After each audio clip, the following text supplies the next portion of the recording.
In a thick wooded forest in England, Bambi strolls happily alongside his mother until she is shot by a hunter. Days pass, and Bambi grows up to start a family of his own. But tragedy strikes again when a pharmaceutical company's truck hits and kills Bambi's wife. Terrified, his offspring scatter into the forest to hide. The driver, showing no remorse, dumps toxic chemicals into the river and speeds away. Heartbroken from losing his family yet again, Bambi drinks from the poisoned river because of his thirst. The chemicals twist his body, mutating him into a monstrous form. Consumed by rage, he vows revenge on those responsible for his suffering. In the present day, Zana and her son Benji are on their way to meet her husband's family for Thanksgiving. At the last moment, Simon cancels, as he often does, disappointing Zana once more. Then Zana and Benji get inside the taxi and set off into the woods, where Simon's mother, Mary, lives in a cabin. Meanwhile, three hunters, Eddie, Tyler, and Michael, prepare their weapons. They have been hired by Wilbexer, the pharmaceutical company, to track down and eliminate the mutated Bambi, covering up the corporation's crimes. Back in the taxi, Zana notices Benji turning pale and asks the driver to pull over. Benji, sick and saddened, asks if his father is still coming to see them. Zana gently lies, telling him Simon was held up at work. As they continue their journey, Bambi appears out of nowhere and rams the car, causing it to overturn. Snarling, he circles the wreck, stomping down with terrifying force. Zana and Benji fight their way free, though the driver is killed in the chaos. Clutching each other, mother and son flee into the forest. At the cabin, Simon's brothers Joshua and Andrew are upset that Simon canceled the family dinner. As tensions rise, Andrew's wife, Harriet, steps outside to find Mary, who has wandered off again. She brings Mary back inside and reminds her son, Harrison, to watch over his grandmother, who has dementia. But Harrison shrugs it off, unconcerned. Disheveled and shaken, Zana and Benji finally reach Mary's house. Breathlessly, Zana tells the others what happened and that the taxi driver might still be alive. Joshua volunteers to head out and search for him.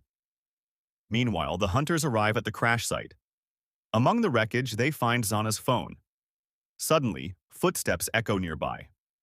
Startled, Tyler opens fire and accidentally hits someone, who turns out to be Joshua. Michael is furious at Tyler's recklessness. He then orders them to drag the body to the truck. Back with Zana, she tends to Benji's wounds. He asks when his father will come, and Zana replies soon. Benji adds that his father will know what to do if he is here. Across the room, Harrison grows irritated by Mary's loud scribbling and throws a pillow at her. Zana reprimands him sharply. Shortly after, Zana steps out of the room and notices a Bambi painting hanging on the wall. Andrew joins her and explains that his mother spent weeks painting them. An hour later, Benji is scrolling on his iPad when Harrison disturbs him. Mary suddenly mutters something inaudible. Benji asks her to repeat it, but before she can, Harrison interrupts, saying that their grandma has clearly lost it. He leaves the room. Mary drifts toward the window, while Benji shuffles through her scattered drawings.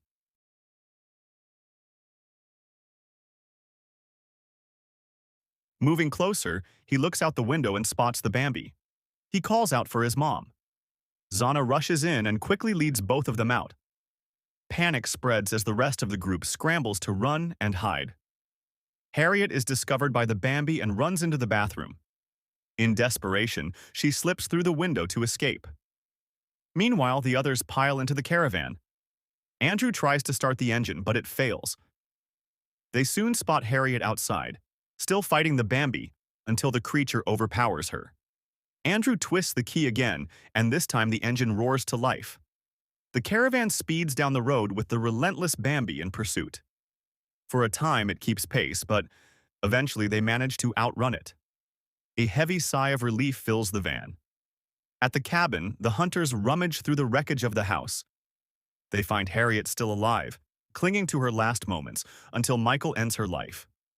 Back on the road, the caravan comes to a stop as a massive log blocks the path.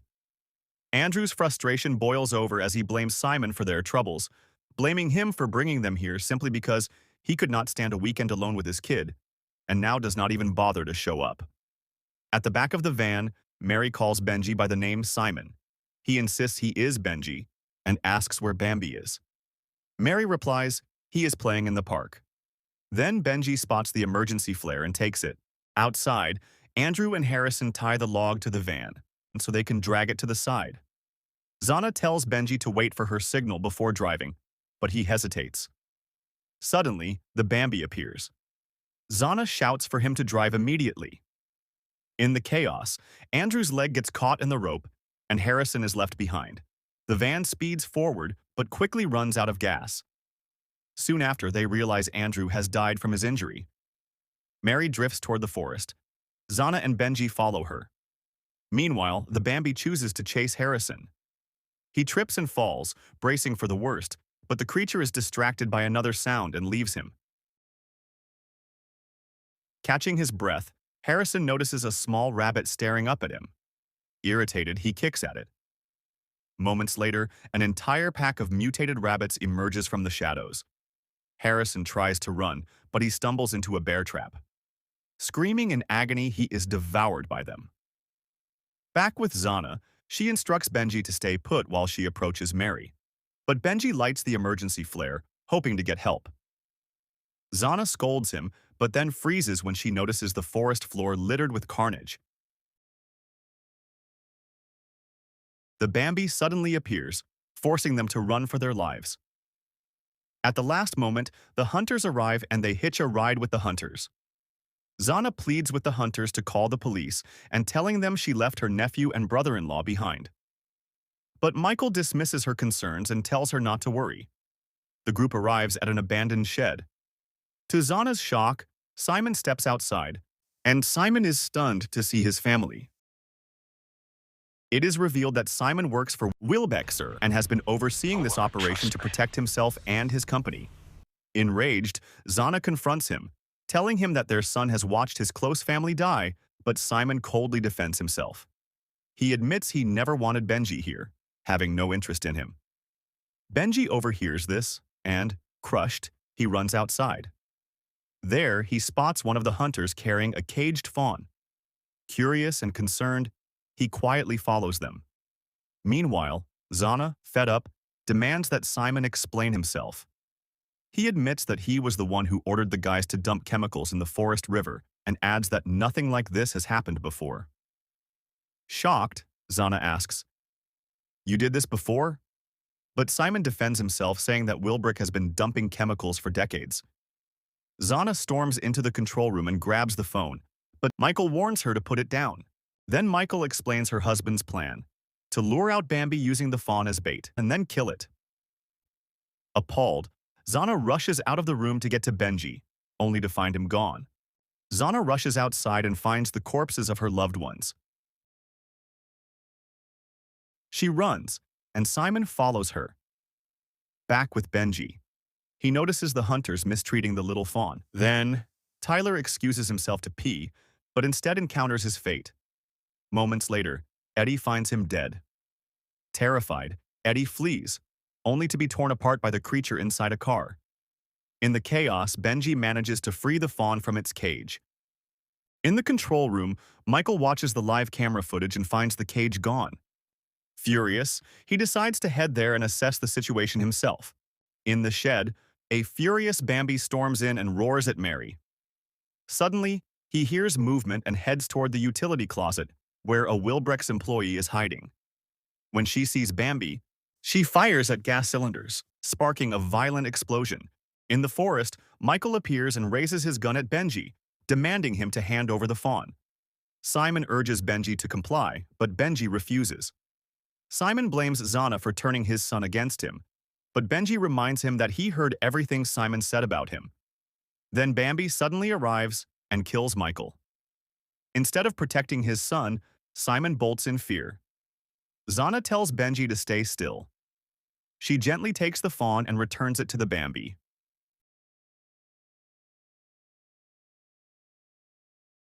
But Michael, barely alive, resurfaces and shoots the creature. Before he can finish it, Mary appears and kills him.